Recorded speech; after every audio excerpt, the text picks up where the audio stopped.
와티브, 이 시간에는 호주를 길들이려는 중국을 살펴보겠습니다. 중국이 호주산 밀과 보리 등 호주 곡물 수입을 전면 금지할 것이라 밝혀 호주를 때리고 있습니다. 호주와 중국은 사이가 급속도로 나빠졌는데요. 이유는 2020년 4월 22일 호주 스콧 모리슨 총리가 코로나 사태의 발원지에 대한 국제적 조사 요구를 중국에 했지만 중국이 거부하면서 사이가 나빠졌습니다. 이때 도널드 트럼프 미국 대통령도 같은 발언을 했는데요. 다른 나라들은 외교적 갈등을 우려해 가만히 있었지만 호주 스콧 모리슨 총리가 발벗고 나서 중국의 국제조사를 촉구했습니다. 중국 정부는 호주 스콧 모리슨 총리 코로나 발원지 국제적 조사 요구에 즉각적인 보복을 했습니다. 중국은 호주산 쇠고기에 보복 관세를 부과했고 호주 유학과 여행도 즉각 금지시켰습니다. 또한 중국이 싹쓸이하던 호주 수출품, 바닷가재, 포도주, 보리 등도 사실상 수입을 금지했습니다. 중국 정부의 호주산 보리 80% 관세 부과에 호주 정부는 세계무역기구에 제소할 것을 검토 중입니다. 중국이 호주에 총공세를 가하는 이유는 호주가 노골적으로 반중 감정을 표출하고 있기 때문입니다. 실제로 호주 의회는 중국발 코로나 사태 이후 중국 지방 도시와 자매 결연을 끊어버렸는데요. 최근에는 중국이 가장 두려워하는 아시아 태평양 군사동맹 쿼드에 호주는 바로 참여했습니다. 2019년에는 중국 스파이 왕리창이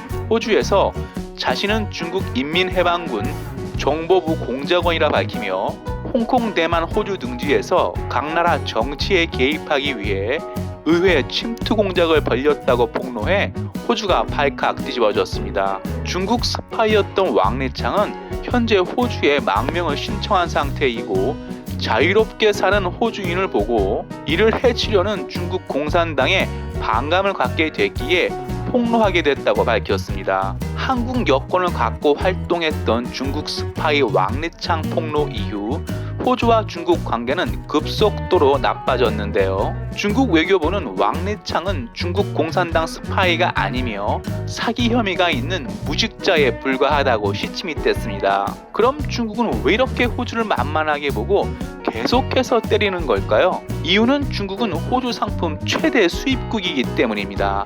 중국은 호주 전체 수출에서 무려 3분의 1을 수입하고 있습니다. 또한 영어를 사용하는 호주는 외국 유학생으로 돈을 벌고 있는데요.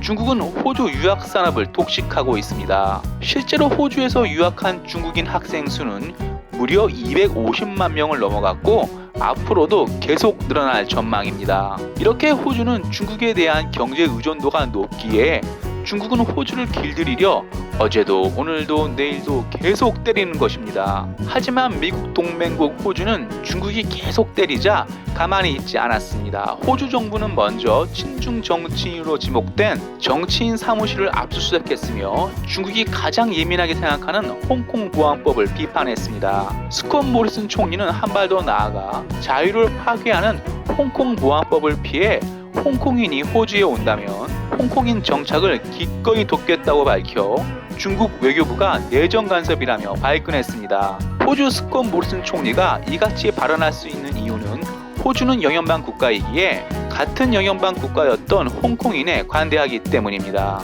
국토 면적은 중국과 비슷하지만 인구는 2,500만에 불과한 호주를 중국이 계속해서 때리는 것을 보면 한국도 안심할 수 없습니다. 이유는 한국도 호주처럼 중국에 대한 경제 의존도가 매우 높기 때문입니다.